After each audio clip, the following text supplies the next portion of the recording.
अस्सलाम वालेकुम dear students. मैं उम्मीद करती हूँ कि आप सब ठीक होंगे और आपको कल जो मैंने लेसन पढ़ाया था आपने उसको अच्छे तरीके से समझ भी लिया होगा। ठीक है, तो आज हम नेक्स्ट मूव कर जाएंगे। कल जो हमने पढ़ा था उसको एक दफ़ा गो थ्रू कर लेते हैं।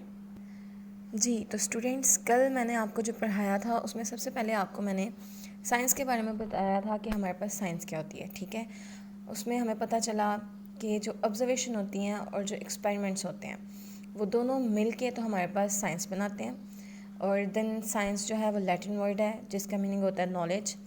और उसके बाद क्या हुआ, हमने कहा कि 18th सेंचुरी तक हमारे पास एक नेचुरल फ़िलासफ़ी थी जो कि दो साइंस की जो काइंड्स हैं उसमें डिवाइड हो रही थी। उसमें एक जो काइंड थी वो फिज़िकल साइंसेस थी और दूसरी क्या थी, बायोलॉजिकल साइंसेस।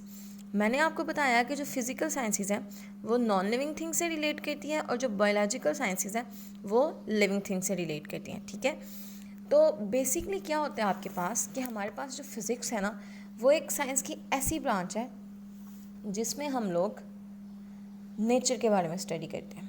ठीक है, तो आपको स्टूडेंट्स बहुत अच्छे तरीके से आइडिया होगा कि नेचर में सिर्फ लिविंग थिंग्स नहीं है बल्कि नॉन लिविंग थिंग्स भी हैं। ठीक है, नॉन लिविंग थिंग्स आपके पास ज़्यादा हैं। तो फिज़िक्स जो है वो हमें नेचर को पढ़ने में, अंडरस्टैंड करने में हेल्प आउट करती है। ठीक है, अब हमारे पास क्या हुआ, 18th सेंचुरी तक तो आपके पास नेचुरल फ़िलासफ़ी थी। उसके बाद क्या हुआ, इंसान ने मज़ीद जो है उसने ऑब्ज़र्व किया, एक्सपेरिमेंट्स किए।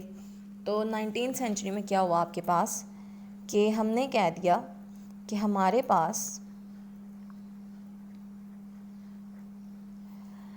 क्या होता है कि जो फिज़िकल साइंसेस है ना उनको हम मज़ीद 5 टाइप्स में डिवाइड कर देते हैं। ओके स्टूडेंट्स,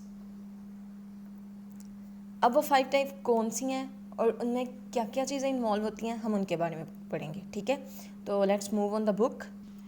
जी, तो स्टूडेंट्स यहाँ पे क्या कह रहे हैं कि 19th सेंचुरी में आपके पास फिज़िकल साइंसेस जो हैं उनको हमने डिवाइड कर दिया था 5 डिसिप्लिन्स में। ठीक है, आपके पास 5 जो है ना मज़ीद काइंड्स आ गई थी किसकी, फ़िज़िकल साइंसेस की, जिसमें आपके पास है physics, chemistry, astronomy, geology and metrology.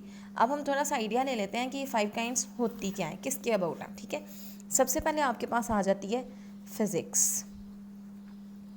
Students, physics में आप किस बारे में पढ़ते हो, मेनली तो ये हमारे पास नेचर को अंडरस्टैंड करने में हेल्प आउट करती है। ठीक है, लेकिन आपको पता है कि आपकी जो नेचर है उसमें हर चीज़ जो है वो क्या है, मैटर से बनी हुई है। मैटर लाइक आपको पता है solid, liquid, gas and fourth kind आ जाती है आपके पास प्लाज्मा। ठीक है, तो फिज़िक्स में हम मैटर के बारे में पढ़ते हैं, एनर्जी के बारे में पढ़ते हैं और इन दोनों के इंटरेक्शन के बारे में पढ़ते हैं।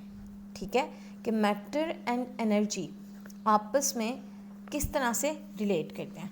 उसके बाद जो हमारे पास सेकंड टाइप आ गई थी वो थी केमिस्ट्री।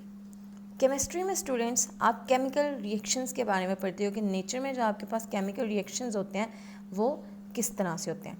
ठीक है, देन आपके पास है एस्ट्रोनॉमी। एस्ट्रोनॉमी आपको पता होगा कि ये नॉलेज होता है गैलेक्सीज़ का एंड स्टार्स का। ओके, तो आपको स्टार्स, मैंने आपको बताया ना कि नेचर में हर चीज़ जो है उसको नॉलेज है। ठीक है, हमारे पास हम कहते हैं अगर गैलेक्सीज़ हैं, आपके पास जो अर्थ है वो रिवॉल्व कर रही है सन के अराउंड, तो वो क्यों कर रही है। ठीक है, इस तरह से हर चीज़ की कोई ना कोई स्टडी करने के लिए एक स्पेसिफिक टॉपिक होता है, जिस तरह एस्ट्रोनॉमी है। ठीक है, केमिस्ट्री और फिज़िक्स है। नेक्स्ट है आपके पास जियोलॉजी। जियोलॉजी में आप लोग पढ़ते हो अर्थ के अबाउट, जितनी भी अर्थ की इन्फॉर्मेशन है, लाइक मैटर की अगर फिज़िक्स में है तो अर्थ के अबाउट जितनी भी इन्फॉर्मेशन है वो कहाँ से आएगी, जियोलॉजी में। और एक आपके पास आ जाती है मेट्रोलॉजी। मेट्रोलॉजी में आप पढ़ते हो वेदर के बारे में एंड एटमॉस्फेयर के बारे में, कि वेदर आपके पास किस तरह से चेंज करता है और किस तरह से चेंज नहीं करता।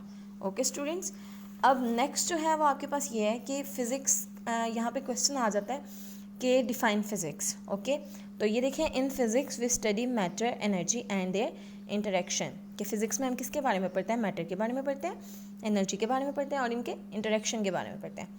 ओके स्टूडेंट्स, अब आपके पास क्या है कि नेचर में जितनी भी चीज़ें हैं ऑलमोस्ट हर चीज़ में फ़िज़िक्स है। ठीक है, फॉर एग्ज़ाम्पल अगर हम एक कार की बात करते हैं तो जो कार होती है वो प्रिंसिपल ऑफ मैकेनिक्स पे बनती है, ठीक है। अब ये मैकेनिक्स क्या है, ये फिज़िक्स की हमारे पास साइड पे कुछ ब्रांचेस दी गई हैं, इंशाल्लाह कल मैं आपको ये पढ़ाऊँगी, ठीक है। ये ब्रांचेस हैं, इन सब ब्रांचेस पे डिपेंड करते हुए जो नेचर है ना वो फिज़िक्स से किसी ना किसी तरह रिलेट करती है, ठीक है। अगर हम कार की बात कर रहे हैं तो वो प्रिंसिपल ऑफ मैकेनिक्स पे डिपेंड करती है। अगर रेफ्रिजरेटर की बात कर रहे हैं तो वो प्रिंसिपल्स ऑफ थर्मोडायनेमिक्स में डिपेंड करती है। इसी तरह से पुलिस की अगर बात करते हो कि हैवी लोड किस तरह से उठाते हैं तो उसमें भी हमारे पास कोई ना कोई जो है वो फिज़िक्स होती है। ओके स्टूडेंट्स, ये आपके पास फिज़िक्स के यूजेस हैं कि कहाँ कहाँ से आपके पास कैसे कैसे जो है वो नेचर की हर चीज़ में फ़िज़िक्स को आप यूज़ कर रहे हो। क्लियर। अब यहाँ पे हमारे पास क्विक क्विज़ होते हैं जो फिज़िक्स की बुक है उसमें, ये आपने ज़रूर करने हैं, ठीक है। मैं आपको इनके आंसर्स आपके साथ शेयर कर देती हूँ। आपने अच्छे तरीके से जो आज के क्वेश्चंस मैंने 3 लिखवाए हैं उनको याद करना है। सबसे पहले why do we study physics, तो मैंने आपको बता दिया है कि नेचर को अंडरस्टैंड करने के लिए हम किसको पढ़ते हैं, फ़िज़िक्स को। Name any 5 branches of physics, तो ये ब्रांचेस ऑफ फिज़िक्स हैं, इनके आप अपनी मर्ज़ी से कोई से जो हैं 5 जस्ट नेम याद कर लें। और इसके अलावा क्या है, डिफ़ाइन फिज़िक्स, तो उसकी स्टेटमेंट भी मैं आपको दे देती हूँ, ठीक है। ओके स्टूडेंट्स, अपना बहुत ख्याल रखिएगा और अच्छे तरीके से जिस तरह से मैंने आपका पेज रेडी किया है नोटबुक को आपने एज इट इज़ उसी तरह से प्रिपेयर करना है। टेक केयर, अल्लाह हाफ़िज़।